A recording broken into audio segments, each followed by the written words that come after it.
CT or magnetic resonance imaging called MRI.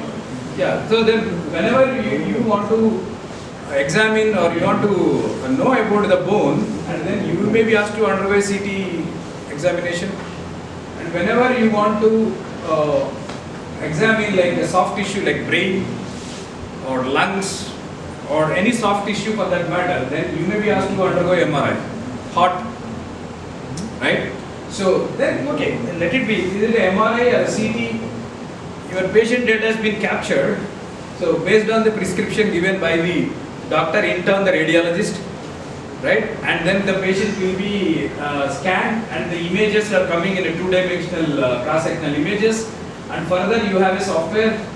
In the software, you segregate these, say, tissues. Say, if you take, so you know, very bad COVID scenario, right? So the COVID scenario, so the patient, the lungs got affected by the COVID, the corona, right?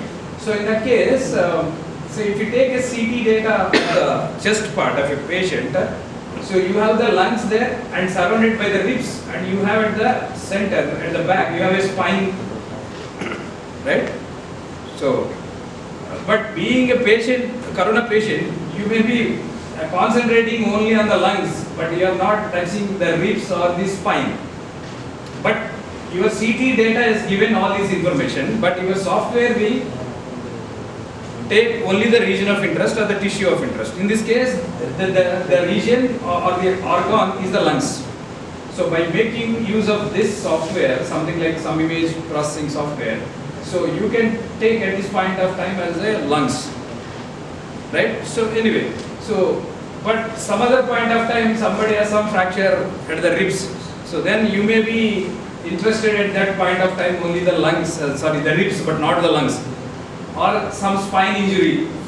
So then there you may be concentrating only on the spine, right?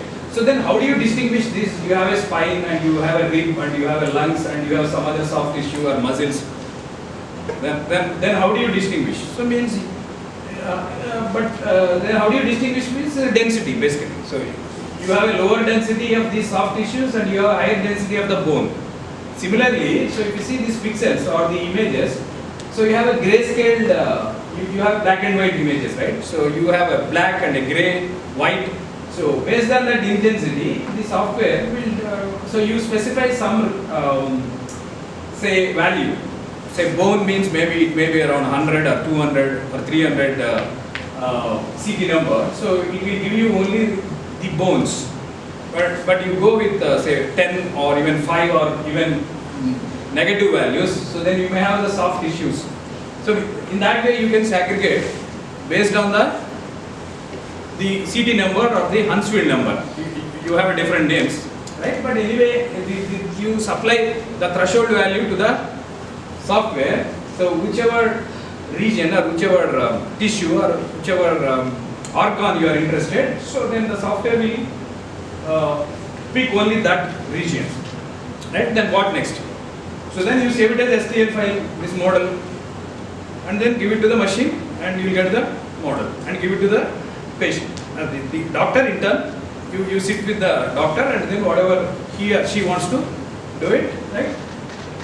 Yeah, then sometimes we need to take this data to the CAD system, so you want to design some implant which is specific to the patient. That is the advantage of additive manufacturing in medicine, right?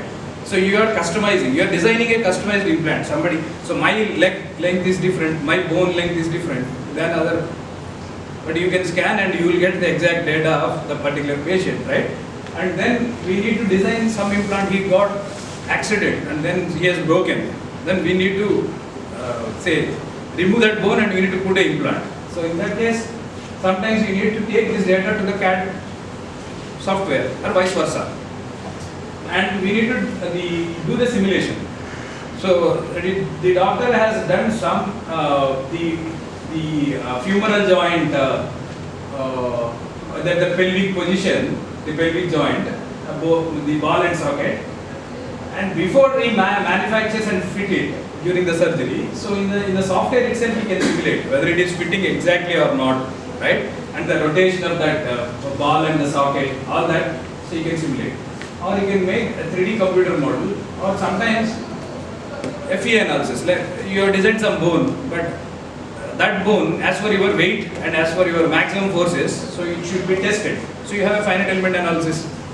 So it is a bone, and if it is a fluid, body fluid, like blood or any body fluid, then you go with the CFD analysis. So then you can always do FE or CFD analysis based on the patient requirement. Heart surgeon, he needs a blood, the flow from the heart to the other organs. The CFD analysis. Orthopedicians only deals with the bones, and he required FE analysis, right?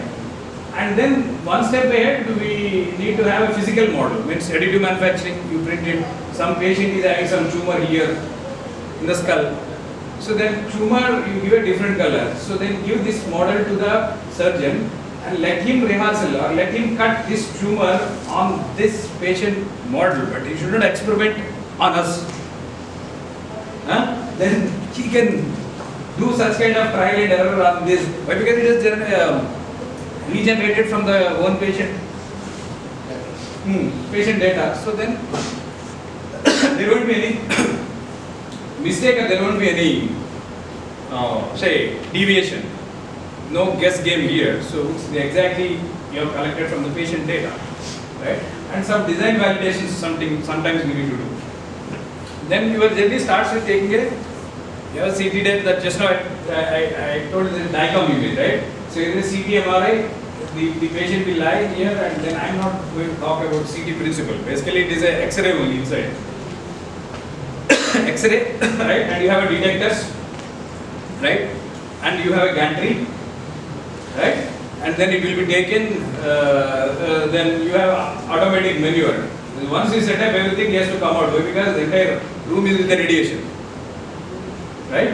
And this technician, once everything is set, and it will be automatically operated from the outside, where the radiation shield and where the technician is sitting outside, and you have the computer and you have the say controls to operate this machine, right? So anyway, so you have a different machine. The machine makes Toshiba, Siemens, Philips, Hitachi, GE, several machines, right? Different companies of CT or MRI scanners, and any machine, you have a DICOM image. Just you ask the radiologist or the doctor. So if you want to reproduce the patient data, you ask a radiologist or a doctor to get the patient CD in a DICOM images. Normally they won't give, but we need to experiment and we need to reconstruct those images. You ask them to give a DICOM image in a Google Drive or in a CD or a DVD. So get the DICOM images from the doctor or the radiologist. There's a guy who operates and analyzes this, is a radiologist, right? His name.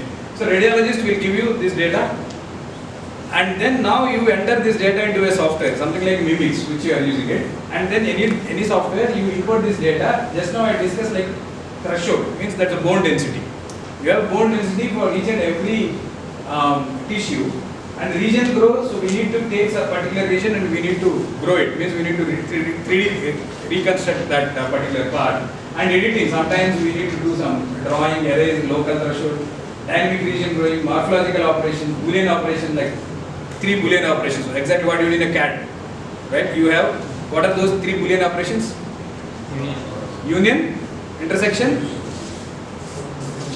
subtraction. 3. A similar way, you need to make use of the Boolean operations here also, and the cavity fill. Maybe sometimes we need to do some filling, and you can visualize a particular a region or the organ, and then sometimes we need to measure. We need to measure the distance between 2 points, or we need to measure the density of particular region of the bone or particular tissue. So you have a lot of measurements and the tools here, visualization tools, reslicing, rendering, point-to-point measurement, profile length, gray value, density measurement, labeling. Labeling means we want to